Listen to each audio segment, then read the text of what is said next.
Hey friends, I'll explain the difference between a soft reboot, a hard reboot, a restart, and a reset. Okay, reboot and restart are almost the same thing.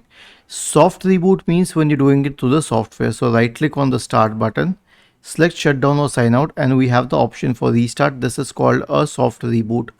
Now, a hard reboot is when you cannot perform a soft reboot, so you press the power button for long, which ultimately pushes your system into a shutdown.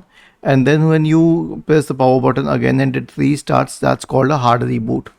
So you understood what restart means. Restart simply means that you will turn off the power. It will go to the lowest possible power state or turn it off completely. All of your data will be saved in the hard disk, and then you can restart it later. But reset means resetting all these settings. For example, I can set this clock to have seconds here, and I can set it such that I have widgets here. But if I reset it, all the settings will be reset to default. To reset your system, right click on the start button and select settings from the menu.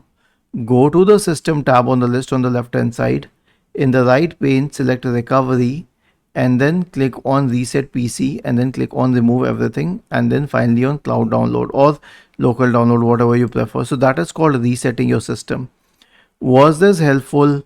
If yes, then please subscribe to the channel. If not, then let us know in the comment section of the video on how we could help you further. Thank you for watching this video and have a nice day.